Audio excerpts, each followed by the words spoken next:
that never came to pass. But obviously during the process of those conversations, it was known that Vegas wanted Mitch, that the Leafs would consider the trade, and that Mitch Marner would want to go to Vegas if it could ever happen. And so, it's not as night and day or clear to say, that something, as serious as tampering necessarily happened. I mean, when everybody at the table at least knew that all the things I just listed were true. As I said, I don't have all the information, and I'm not sure where we'll go from here. But the fact that it ends relatively amicably with, getting the team to sign them to that 8-year deal, getting some kind of package back here, which we'll soon find out what the details of that are. All those things I do think suggest to me that there might be some feelings and emotions that involved for everyone here that I don't know that it's going to rise to the level of anything else coming of those allegations. So we're chatting with Chris Johnston. It just broke that Mitch Marner has completed a sign and trade with the Leafs in Vegas. 8 years, $12 million per. He's going from Toronto to Vegas. We don't know what's coming back. There are indications coming in now that it sounds like Marchand and Florida are going to figure this out, CJ.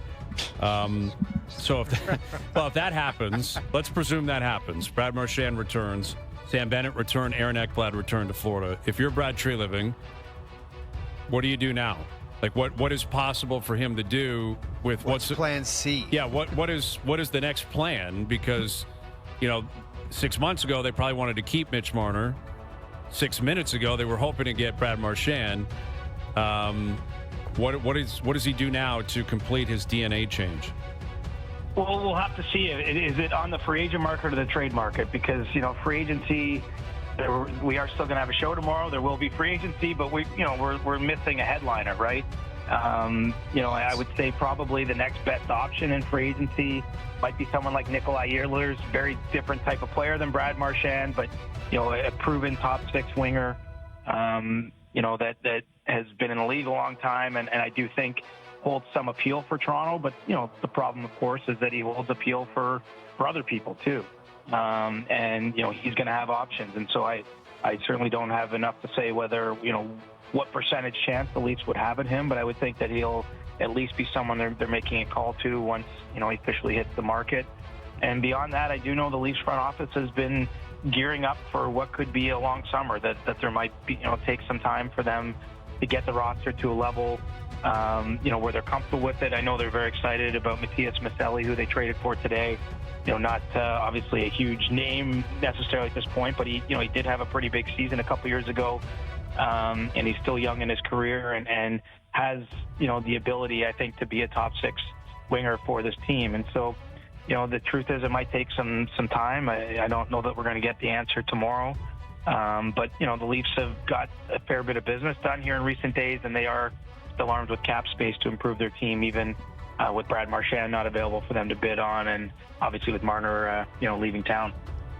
That's where I was going to go, Chris, is does that more think that they would sit on this cap space and start to take a look at the trade market, and maybe even into the season, where you've got some teams that they might covet a player or two, but maybe that team is not ready to move away from that player until, we'll call it U.S. Thanksgiving type of thing, where, I think there's teams that think that they're in it right now, but they'll change their mind probably 20 games into the season. No, they know they're not in it, Jamie. They just want to wait until U.S. Thanksgiving so they prove to their owner that they just had to look at it. That's. I mean, fair enough, but I guess that my point is, do you feel like Tree has the flexibility to wait to go into the season to maybe find that right player, that right fit for his organization?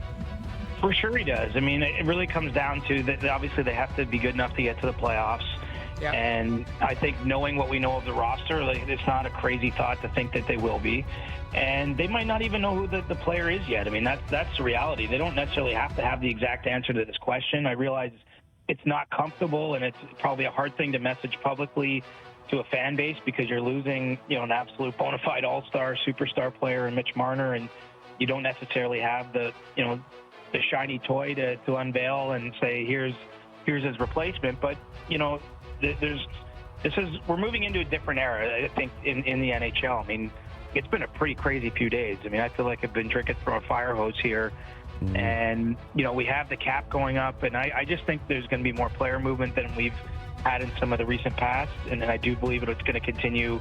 Not saying it's happening tomorrow. Obviously, tomorrow is really a day dedicated to signings. But, you get on the other side of the July 4th weekend in the U.S., teams are going to be looking for other ways to fill their needs. And I do think there's a possibility Toronto's among them and more shakes out. So, I do think that the Leafs, one of the benefits of having a GM like Brad Treliving, he's a very experienced guy, pretty calm, at the controls, and he's not going to force anything or make a bad decision just because of the emotion and everything swirling around right now. I think that he'll be patient, and, the Leafs have seldom had cap space, as we all know, for a long, long time.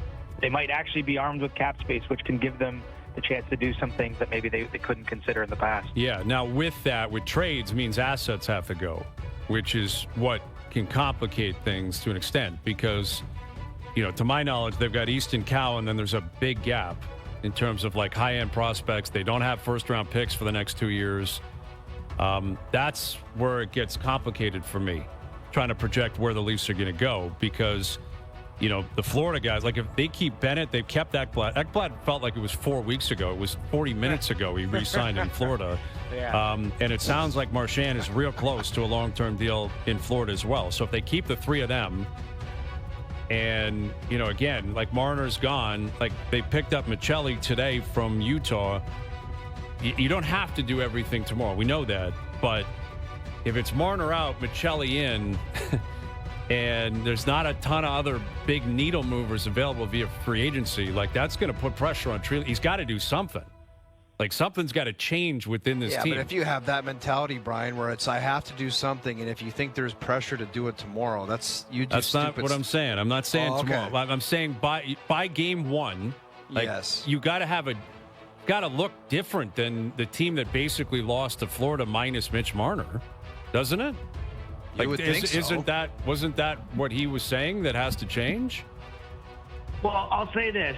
There's a lot of teams out there that would love to have the players the Leafs have at the top of their roster. Right. Like from an offensive standpoint. And I think they don't necessarily have to go get another high-end forward right now. I mean, I think it would be preferable, but, if it's not there, it's not there. Signing a bad contract doesn't work for anyone. And so, look, it's going to give us lots to talk about. I think this is going to be the most interesting Leafs season in some time because it's true shakeup happening. And, look, they're going to go after bottom six guys. I'm sure there'll be some signings, but there might still be a bigger hole in the scoring aspect of the team that they have to address over a longer period of time. Well, and the Leafs just sent out an email. They've signed Steven Lorentz 3 years at $1.35 million per. So Lorentz is coming back. It's the same team minus